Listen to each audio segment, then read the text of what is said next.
Hello तो प्यारे साथियों, कैसे हैं आप लोग? बिल्कुल मस्त होंगे। तो पुनः आप लोगों के लिए बायोलॉजी की एक नए क्लास में हाजिर हैं। और आज भी हम लोग जो है बायोलॉजी के कुछ इम्पोर्टेंट प्रश्न को देखेंगे। तो ये सभी जो है बहुत ही शानदार प्रश्न है। तो चलिए देखते हैं आज के इस क्लास में जितने भी प्रश्न हैं उनको बढ़िया से समझते हैं। ठीक है, तो प्यारे बच्चों, पहला ही क्वेश्चन है इसमें कि डीएनए का रासायनिक संगठन पदार्थ क्या है।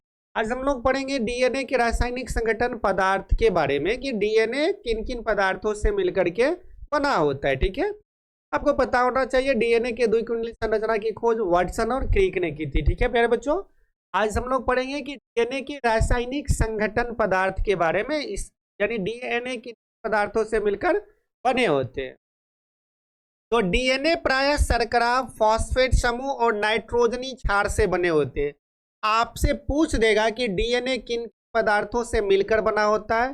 तो प्यारे बच्चों याद रखना है, शर्करा, फॉस्फेट और नाइट्रोजनी क्षार से मिलकर के ये बने होते हैं। ठीक है, अब शर्करा की बात करें प्यारे बच्चों, तो डीएनए में डीऑक्सीराइबोस शर्करा पाई जाती है। पूछ देगा कि डीएनए का पूरा नाम क्या है या डीएनए में किस प्रकार की शर्करा पाई जाती है, तो डाईऑक्सीराइबोस शर्करा पाई जाती है। इसी प्रकार से दूसरा हो जाएंगे फॉस्फेट समूह। तो फॉस्फेट समूह से प्यारे बच्चों याद रखना है, फॉस्फेरिक अम्ल जो होता है, फॉस्फोरिक अम्ल जो होता है इसमें पाए जाते हैं। डीएनए में कौन से अम्ल पाए जाते हैं प्यारे बच्चों? फॉस्फोरिक अम्ल पाए जाते हैं। ठीक है, याद रखना H3PO4 इसके सूत्र होते हैं। उसके बाद नाइट्रोजनी क्षार होते हैं।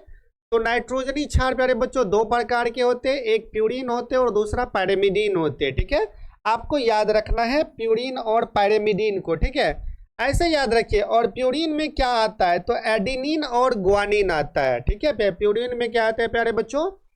डीएनए के प्यूरिन में यानी नाइट्रोजनी क्षार दो भागों में बांटा गया है, प्यूरिन और पायरेमिडीन। तो प्यूरिन में दो प्रकार के दो पदार्थ पाए जाते हैं, एडिनिन और ग्वानिन हो गए। उसके अलावा पायरेमिडीन में जो है प्यारे बच्चों थाइमिन और साइटोसिन पाए जाते हैं। ठीक है, ये सब प्रश्न आप लोगों को पता ही होगा, बस एक बार इसको जो है रिवीजन कर लीजिए ताकि याद हो जाए। ठीक है, समझ गए? कोई दिक्कत नहीं। डीएनए तीन पदार्थों का बना होता है, फॉस्फेट हो गया, शर्करा हो गया, शर्करा हो गए, फॉस्फेट समूह हो गए और नाइट्रोजनी क्षार हो गए। तो शर्करा में डाईऑक्सीराइबोस शर्करा हो गए और फॉस्फेट में आपको याद रखना है फॉस्फोरिक अम्ल हो गए। इसके अलावा नाइट्रोजनी क्षार होते हैं और नाइट्रोजनी क्षार में प्यारे बच्चों याद रखना है दो पदार्थ पाए जाते हैं, एक प्यूरिन और दूसरा पायरेमिडीन होता है। तो प्यूरिन में जो होता है एडेनिन ग्वानिन हो जाएंगे। इसके अलावा पायरेमिडीन में थाइमिन और साइटोसिन आ जाते हैं। ठीक है प्यारे बच्चों, याद रखना ये थाइमिन जब जो होता है ना यूरेसिल में बट जाता है यानी यूरासिल हो जाता है। तो यूरासिल हो जाने पर ये क्या हो जाएंगे प्यारे बच्चों, तब डीएनए आरएनए में कन्वर्ट हो जाता है। ठीक है, पूछ देगा कि डीएनए से आरएनए बनाने में क्या बदलना पड़ता है, तो सिर्फ नाइट्रोजनी क्षार को बदलना पड़ता है। यानी यूरेसिल में प्यारे बच्चों थाइमिन की जगह पर क्या आ जाते हैं, यूरासिल आ जाते हैं। ठीक है, समझ गए? कोई दिक्कत नहीं। चलिए, तो दूसरा प्रश्न है प्यारे बच्चों आप लोगों के लिए। प्रश्न है यूकेरियोटिक में कितने प्रकार के आरएनए पाया जाता है? यूकेरियोटिक में कितने प्रकार के आरएनए पाए जाते हैं वो प्यारे बच्चों आपको बताना है। तो देखिए यूकेरियोटिक में तीन प्रकार के आनुवांशिक आरएनए पाए जाते हैं। आपको पूछ भी देगा प्यारे बच्चों कि आरएनए को कितने भागों में बांटा गया है। तो आरएनए को प्यारे बच्चों तीन भागों में बांटा गया है। आरएनए कितने प्रकार के होते हैं? तीन प्रकार के। एक एमआरएनए हो जाएंगे प्यारे बच्चों, दूसरा हो जाएंगे टीआरएनए, टीआरएनए, उसके बाद हो जाएंगे प्यारे बच्चों आरआरएनए। ठीक है, इसको बोला जाता है मैसेंजर यानी संदेश वाहक आरएनए। ठीक है, संदेश वाहक तो बोला जाता है प्यारे बच्चों स्थानांतरण आरएनए। और ये हो जाता है राइबोसोमनल, राइबोसोमनल। ठीक है, याद रखना है एमआरएनए यानी संदेश वाहक आरएनए होता है, टीआरएनए ट्रांसफर आरएनए और आरआरएनए प्यारे बच्चों राइबोसोमनल आरएनए होता है। यानी यूकेरियोटिक में तीन प्रकार के आरएनए पाए जाते हैं, मैसेंजर आरएनए, ट्रांसफर आरएनए और उसके बाद होता है प्यारे बच्चों राइबोसोमनल आरएनए। ठीक है, पूछ देगा कि प्रोटीन का संश्लेषण किस में होता है? तो प्यारे बच्चों प्रोटीन का संश्लेषण पूरी तरह से जो होता है वो आरएनए में होता है। राइबोसोमल आरएनए में प्रोटीन का संश्लेषण आरएनए में होता है। ठीक है, आरएनए में होता है, यानी राइबोसोमल आरएनए में होता है। ठीक है, आपको याद रखना है। ठीक है, किसी भी यूकेरियोटिक सेल में जो होता है प्यारे बच्चों 3 प्रकार के आरएनए पाए जाते हैं। एक होता है एमआरएनए और दूसरा प्यारे बच्चों होता है टीआरएनए और तीसरा हो जाता है आरआरएनए होता है ना, आरआरएनए। ठीक है, इसको याद रखिएगा। चलिए, कोई दिक्कत नहीं। यूकेरियोटिक में कितने प्रकार के आरएनए पाए जाते हैं? तो आरएनए 3 प्रकार के होते हैं, एमआरएनए, टीआरएनए और आरआरएनए। ठीक है, और आरएनए में किस आरएनए में प्रोटीन का संश्लेषण होता है? तो प्यारे बच्चों याद रखना है, राइबोसोमल आरएनए में प्रोटीन का पूरी तरह से संश्लेषण होता है। अब हम लोग चलते हैं अगले प्रश्न की ओर। प्रश्न संख्या 3 में प्यारे बच्चों सेंट्रल डोगमा, तो एक और नाम, इसका एक और नाम है केंद्रीय सिद्धांत क्या है?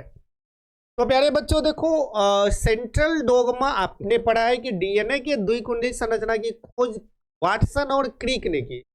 तो सेंट्रल डोगमा क्रिक ने यह सिद्धांत दिया है। क्रिक ने 1958 ईस्वी में प्रस्तावित किया कि आनुवांशिक सूचनाओं का प्रवाह डीएनए से आरएनए और आरएनए से प्रोटीन की ओर एक दिशा में होता है।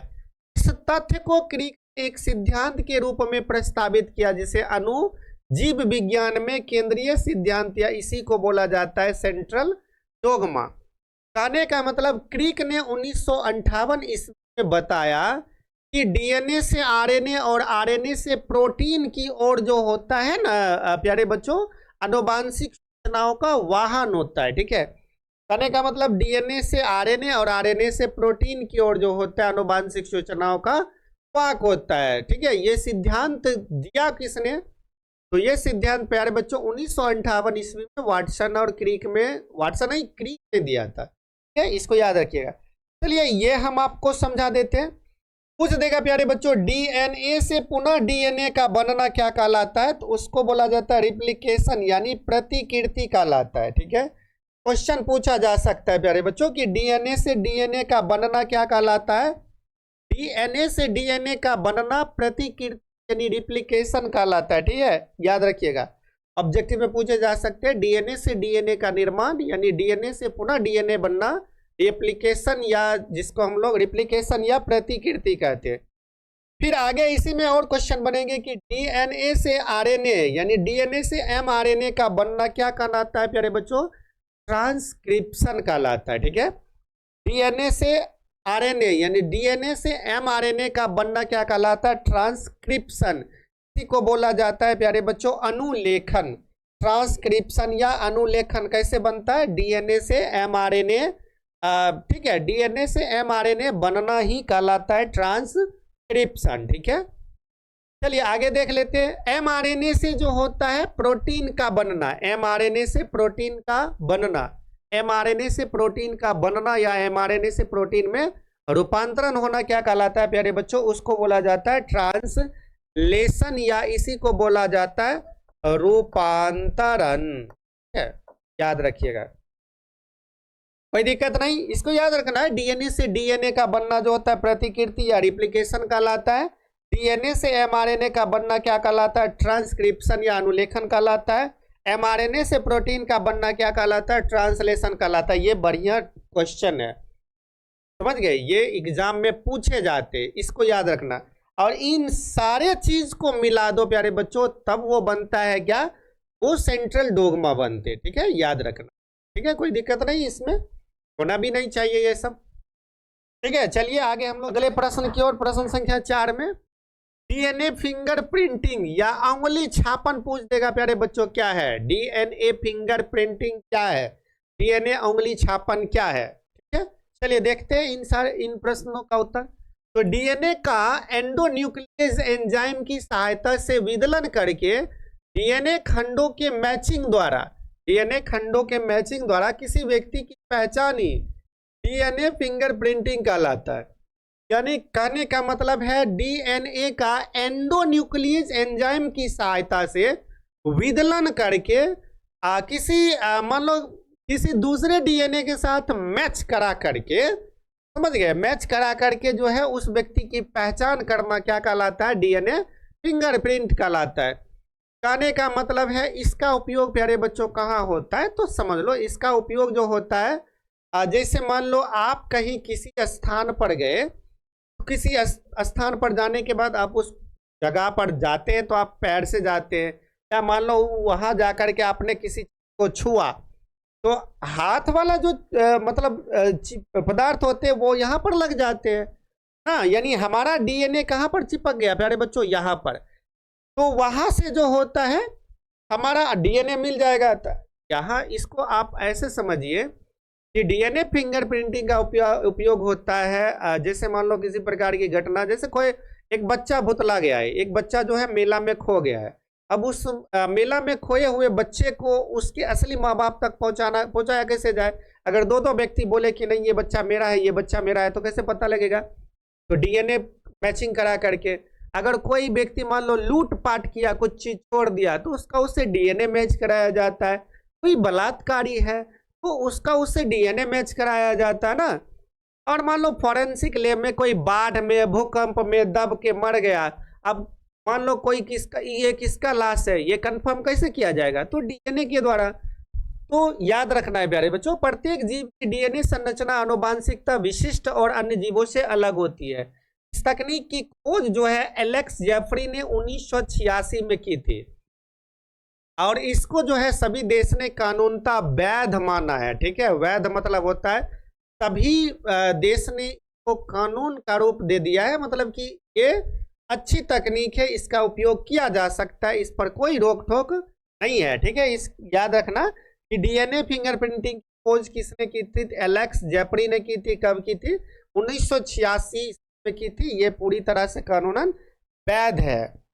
डीएनए फिंगरप्रिंटिंग का उपयोग किसमें होता है? तो पैतृक निर्धारण में, यही यानी माता पिता से बच्चों को मिलाने में, व्यक्ति को निर्दोष साबित करने में। अगर मान लो कोई दोषी नहीं है तो उसका डीएनए एक दूसरे से नहीं मिलेगा। अब मिल गया क्राइम सीन पर डीएनए तो पता ही है, तो फिर आप दोषी हैं। हत्या, यानी हत्या के कभी कभी होता है हत्या उत्या हो जाता है तो कोई साक्ष्य रह जाता है और किसी पर शक होता है तो मिलाया जाता है वहां पर डीएनए। बलात्कार जैसी घटना में दोषी की पहचान करने में, फॉरेंसिक लैब में बाढ़ या भूकंप में मारे गए लोगों की पहचान करने में डीएनए फिंगरप्रिंटिंग का उपयोग किया जाता है। प्यारे बच्चों 2 से 3 नंबर में ये सब प्रश्न पूछे जाते हैं, बढ़िया से एक बार देख लो, ये सब याद ही हो जाए। ठीक है, कोई दिक्कत नहीं। चलते हम लोग अगले प्रश्न की ओर। चलिए अगला प्रश्न है प्यारे बच्चों, मानव जीनोम प्रोजेक्ट क्या है, इसकी उपयोगिता को लिखिए। अब देखो मानव जीनोम प्रोजेक्ट क्या है, तो इसको हम लोग समझते हैं। मानव जीनोम प्रोजेक्ट जो है प्यारे बच्चों, वह परियोजना है जिसमें मानव में विभिन्न डीएनए अणु में स्थित विभिन्न जीन्स का क्रम एवं उसमें स्थित न्यूक्लियोटाइड के क्रम को ज्ञात करके मानव के जैव सूचनाओं को जानने का प्रयास किया जाता है। इसे मानव जीनोम कहते हैं। अब देखो मानव जीनोम, सीधे आप इसको ऐसे समझ लीजिए कि मानव की जैव सूचनाओं को जानने का प्रयास ही मानव जीनोम कहलाता है। यानी क्या है, तो उसमें जो जीन्स उपस्थित होते हैं उसके जीन्स में जो एंडोन्यूक्लियस होता है उस बंध की पहचान, उसके क्रम को पहचान किया जाता है। ठीक है, उसी परियोजना को कहा जाता है प्यारे बच्चों मानव जीनोम परियोजना। अब ये मानव जीनोम परियोजना ये फायदेमंद है। कैसे फायदेमंद है? परियोजना के द्वारा क्या क्या हो सकते हैं, इसकी उपयोगिता इसलिए अभी के समय में क्योंकि रोग उत्पन्न करने वाले कारकों का पता लगाया जा सकता है। तो मानव जीनोम परियोजना में प्यारे बच्चों इससे फायदा ये होता है कि रोग उत्पन्न अगर शरीर में हो रहा है तो उसका कारण क्या है, किस कारण से रोग उत्पन्न हो रहा है, उस रोग कारक का पता आराम से लगाया जा सकता है। मानव के आनुवांशिक वंशावली को निर्धारित करने में हो गया, आनुवांशिक रोग की पहचान करने में, जैसे हीमोफीलिया से ग्रसित कोई व्यक्ति है तो ये आनुवांशिक रोग है तो उसकी पहचान करने में हो गए। फिर डीएनए उंगली छापन करके अपराधी की पहचान करने में आसानी से ये हो जाते हैं। असहाय रोगों को ठीक करने में, यानी कोई मान लो ऐसे भी रोग होते जो जल्दी ठीक नहीं होते। तो मानव जीनोम परियोजना इसमें ये होता है प्यारे बच्चों, एंडोन्यूक्लियर क्रम को पहचान करके अब फिर उसकी खामियों को जो है आसानी से दूर कर लिया जाता है, जिससे व्यक्ति अगर किसी बीमारी से ग्रसित है तो उस बीमारी के कारक का पता आराम से लग जाता है, जिससे व्यक्ति आसानी से जो होता है वो ठीक भी हो जाता है। इसका ये क्लास प्यारे बच्चों अच्छा लगा हो तो अपने कुछ दोस्तों के बीच में इस क्लास को शेयर कर दीजिए, ये भी कुछ फायदा मिल सके। और आप लोग नए नए इस चैनल पर हैं तो जुड़ जाइए, क्योंकि आप लोगों को अब जो है निरंतर क्लास मिलते रहेंगे। ठीक है, चलिए मिलते हैं अगले वीडियो में कल हम फिर। तब तक के लिए आप लोगों का धन्यवाद।